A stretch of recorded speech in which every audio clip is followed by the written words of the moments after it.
mengucap syukur dalam segala keadaan. 1 Tesalonika pasal 5 ayat yang ke-18. Mengucap syukurlah dalam segala hal, sebab itulah yang dikehendaki Allah di dalam Kristus Yesus bagi kamu. Yang kedua, dalam segala keadaan hendaklah kalian bersyukur, sebab itulah yang Allah inginkan dari kalian sebagai orang yang hidup bersatu dengan Kristus Yesus. Alkitab menubuatkan, dan itu memang sudah terjadi ya, bahwa di akhir zaman ini orang sudah tidak tahu lagi berterima kasih. Yaitu di dalam 2 Timotius pasal 3. Salah satu ciri akhir zaman yaitu orang tidak punya rasa terima kasih. Baik dalam keluarga, baik dalam kehidupan bermasyarakat, sudah tidak tahu bersyukur. Tetapi kita sebagai orang percaya, firman Tuhan tetap mengajar kepada kita, minta, memerintahkan bahkan, supaya kita tahu mengucap syukur. Amin, saudara. Lawan dari mengucap syukur itu apa? Bersungut-sungut. Orang yang tidak tahu mengucap syukur itu, dia pasti akan bersungut-sungut. Ngomel, suka komplain, ya, mengeluh, protes, tidak puas. Dan pada akhirnya dia akan menjadi pemberontak. Itu sudah tidak bisa, tidak, saudara. Orang yang terus tidak bersyukur, yang tidak tahu berterima kasih, satu saat dia pasti akan berontak, melawan. Dan saudara ingat, itu ciri bangsa Israel. Bangsa Israel itu sudah ditolong Tuhan, masih tidak tahu bersyukur kepada Tuhan, kepada pimpinan, kepada siapa saja. Dan dikatakan bahwa mereka dihukum oleh Tuhan karena mereka tidak punya rasa terima kasih. Mari, sebab itu kita mau belajar. Jangan sampai kita menjadi seperti bangsa Israel. Kita Israel rohani. Tapi kita juga Israel yang sudah dibaharui. Amin, saudara. Kita bukan Israel zaman perjanjian lama. Yang hidup di dalam Taurat, tapi kita dalam kasih karunia Tuhan. Sebab itu mari kita hidup kekristenan yang dimulai dengan kasih karunia, dengan pemberian. Kita mau tanggapi itu dengan satu hati yang bersyukur. Berikutnya saya mau berbicara tentang 5 hal yang perlu kita ketahui tentang mengucap syukur. Yang pertama, saudara, bahwa mengucap syukur itu adalah kehendak Allah. Itu ayat yang kita baca, hanya di bagian belakangnya. Sebab itulah yang dikehendaki Allah di dalam Kristus Yesus bagi kamu. Jadi Tuhan berkehendak, Tuhan ingin, Tuhan punya karep supaya setiap anak Tuhan itu tahu mengucap syukur. Terima kasih, puji Tuhan, thank you Lord. Itu harus ada dalam hidup kita. Ya, bukan cuma sebagai kebiasaan, tapi memang keluar dari hati kita. Terima kasih Tuhan. Itu harus jadi trademark, cap dagang kita. Jadi kalau ada trademark, tahu bersyukur, nah itu anak Tuhan. Sebaliknya kalau tidak tahu bersyukur, masih dipertanyakan. Ada ucapan syukur, keluar dari dalam hati. Mengucap syukur, itu yang Tuhan kehendaki. Lalu dalam keadaan apa kita mengucap syukur? Yang kedua, dalam segala keadaan. Sekali lagi ayat pokok kita, dalam segala keadaan, dalam segala situasi, dalam segala kondisi. Waktu senang maupun waktu susah. Waktu enak maupun waktu tidak enak. Waktu kita bisa bersyukur maupun waktu kita tidak bisa bersyukur. Memang kadang-kadang ucapan syukur itu keluar begitu saja. Keluar natural ketika kita diberkati, ketika kita disembuhkan, ketika kita mengalami kebaikan Tuhan. Aduh puji Tuhan, terima kasih Tuhan. Tapi firman Tuhan berkata bukan cuma dalam keadaan yang demikian. Jelas tadi dikatakan dalam segala keadaan. Artinya apa? Artinya waktu kita tidak bisa bersyukur pun, tidak bisa keluar terima kasih Tuhan, kita tetap harus bisa bersyukur. Itu yang Tuhan kehendaki.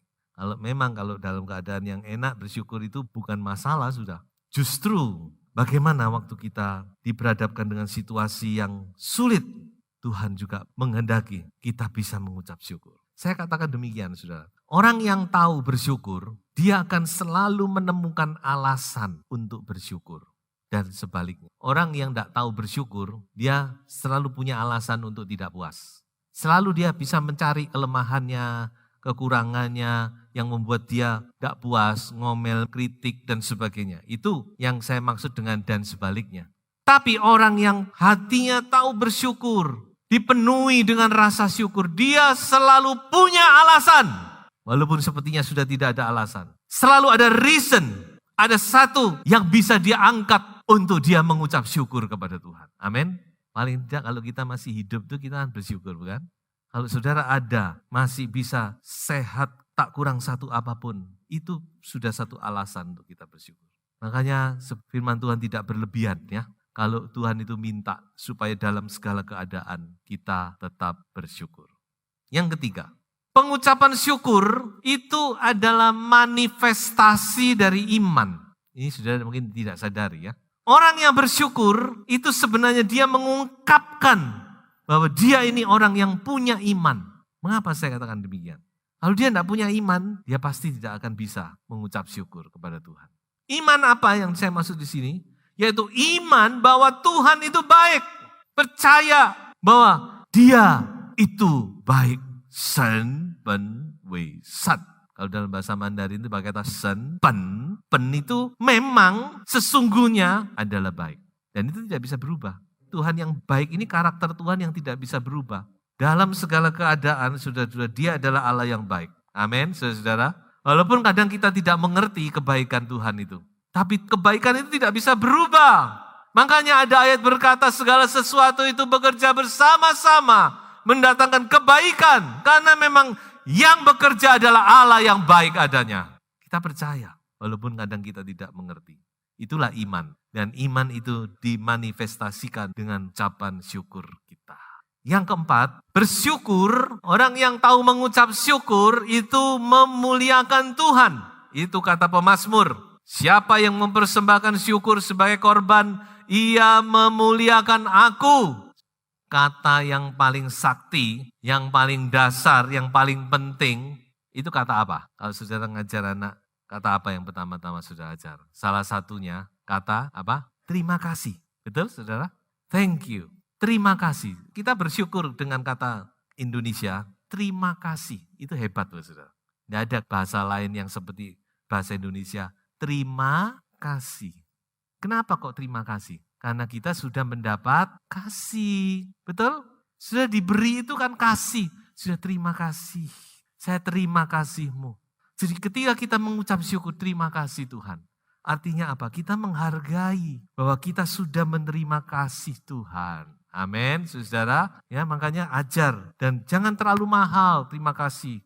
Kadang-kadang orang sulit berterima kasih. Udah dikasih, masih tidak tahu terima kasih itu. Yang firman Tuhan katakan, enggak tahu terima kasih.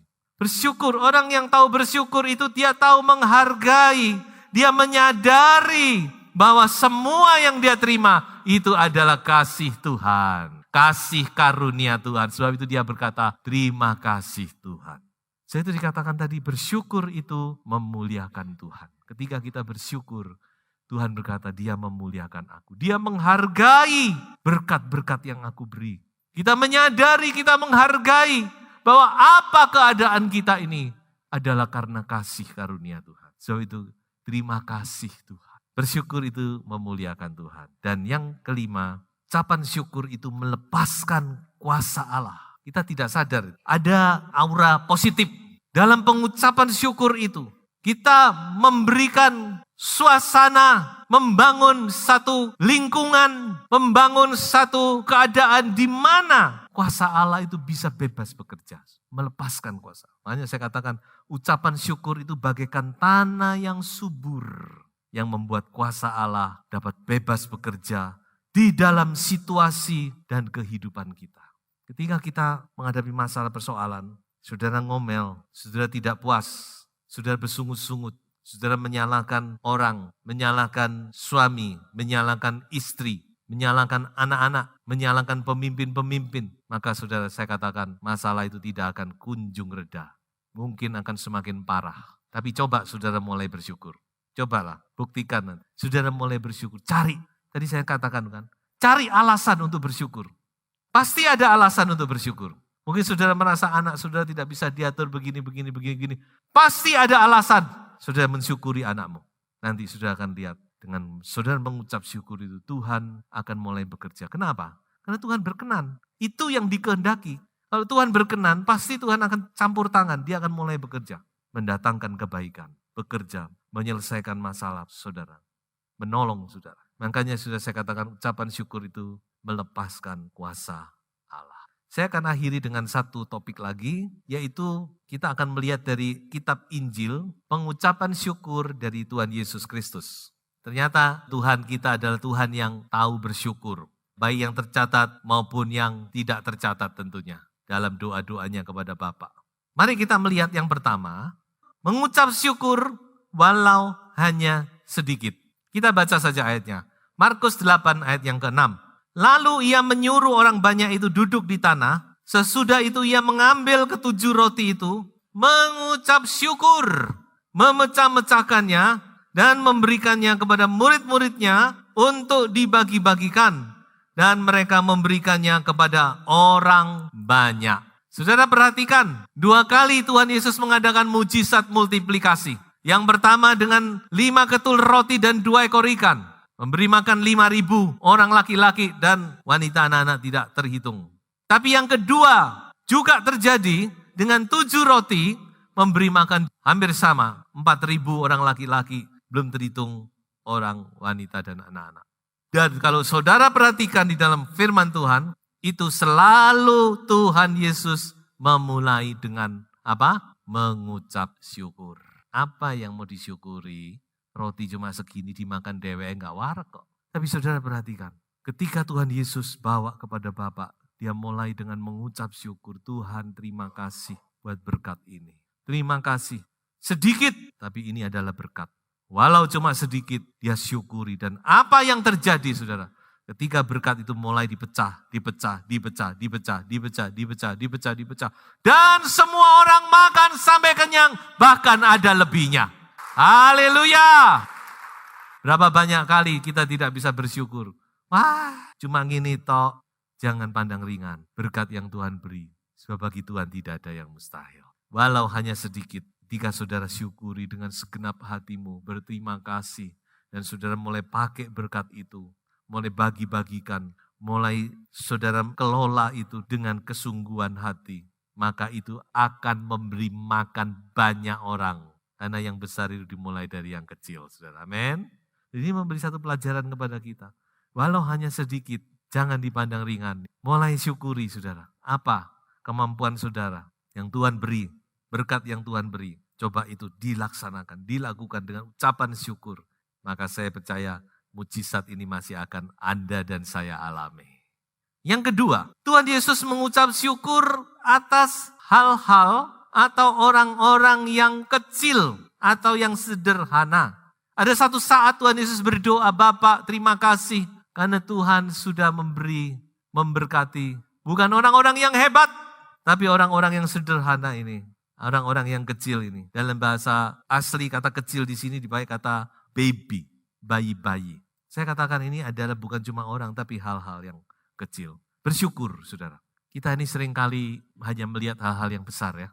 Kalau kita diberkati dengan rumah yang besar, rumah yang nyaman, mobil yang mewah, nah itulah saya baru bisa bersyukur. Saudara kita lupa melihat hal-hal yang kecil itu pun adalah hal-hal yang dapat kita syukuri. Memang manusia itu selalu ndak puas. Kapan manusia itu baru bisa sadar? Kalau saudara sakit, baru saudara menyadari betapa kesehatan yang Tuhan beri itu patut disyukuri. Semua yang Tuhan beri itu ternyata sangat indah berharga. Coba orang yang maaf kata, yang kurang penglihatannya, bahkan yang tidak bisa melihat.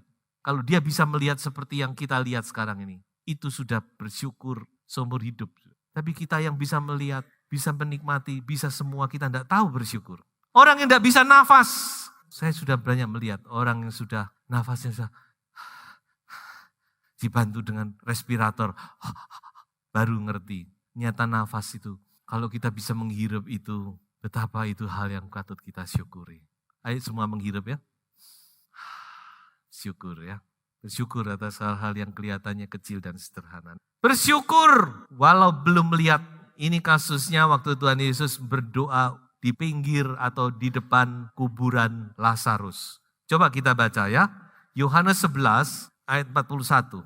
Maka mereka mengangkat batu itu. Lalu Yesus menengadah ke atas dan berkata, Bapa, aku mengucap syukur kepadamu karena engkau telah mendengarkan aku. Padahal Lazarus belum bangkit, tapi dia sudah percaya. Ya, belum melihat kenyataannya.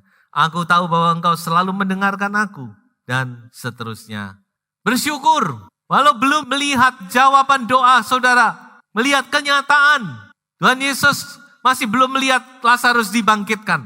Belum. Tapi Tuhan bersyukur, Tuhan terima kasih Bapak, terima kasih. Karena aku tahu engkau selalu mendengar doaku. Ini iman. Tapi saya katakan ini bersyukur walau belum melihat. Karena Tuhan berkata, apa yang kau doakan, engkau harus percaya bahwa engkau sudah menerimanya. Betul? Markus toh? Apa yang Anda doakan, Anda harus percaya bahwa Anda sudah menerimanya. Kalau Anda sudah menerimanya, lalu apa lagi yang bisa kita lakukan? Kecuali kita bersyukur, bukan? Terima kasih Tuhan sudah mendengar doaku. Walaupun belum melihat. Ini rangka iman, saudara. Mari kita praktekkan ya. Seperti Hana dalam 1 Samuel. Ketika dia percaya kepada perkataan Imam Eli, Tuhan sudah mendengar doamu, pulang dengan damai sejahtera. Langsung dia segala risaunya, segala susahnya hilang. Dan dia dikatakan mau makan dan sebagainya. Bersyukur walau belum melihat. Dan yang terakhir, yang berkaitan dengan kita, bersyukur walau diperhadapkan dengan tantangan. Waktu Tuhan Yesus mengadakan perjamuan terakhir bagi murid-muridnya, firman Tuhan mencatat, lalu dia mengucap syukur kepada Bapa. Kemudian dia pecahkan roti, kemudian dia bagikan anggur. Saudara tahu, Tuhan Yesus mengucap syukur ini bukan sekedar mengucap syukur. Dia tahu apa yang akan dia hadapi di depan. Dia tahu apa yang akan dia alami karena roti ini melambangkan tubuhnya yang dipecah-pecahkan. Anggur itu melambangkan darahnya yang sebentar akan dicurahkan. Jadi dia tahu tubuhnya akan dihancurkan. Dia harus mengeluarkan darahnya. Tapi dia tetap bersyukur kepada Bapa. Sebab itu saya katakan walau diperhadapkan dengan tantangan. Kadang-kadang kita tidak bisa bersyukur ya. Menghadapi masalah persoalan yang begitu berat di depan. Kita tidak tahu harus berbuat apa. Kita juga tidak bisa bersyukur. Mari kita belajar seperti Yesus. Walaupun diperhadapkan kepada tantangan, kepada kesulitan, kepada aniaya, bahkan penderitaan. Tuhan Yesus berkata kepada Bapa, terima kasih Bapa. Dan apa yang dia dapat? Dia dapat kekuatan. Dia dapat kekuatan untuk melewati semua dan kemenangan. Dia menang karena Tuhan Yesus mengucap syukur kepada Bapa. Sebab itu saya katakan tadi, ada kuasa yang bekerja dalam pengucapan syukur. Saya tidak tahu apa yang Bapak, Ibu, Saudara hadapi. Mungkin ada keadaan-keadaan di mana sulit untuk menaikkan syukur. Sulit untuk berterima kasih. Tapi firman Tuhan berkata, mengucap syukurlah dalam segala hal. Kesimpulan kita, mari kita belajar bersyukur dalam segala situasi dan kondisi. Agar hati Tuhan disenangkan dan kuasanya dinyatakan dalam masalah dan persoalan yang kita hadapi. Tuhan Yesus memberkati.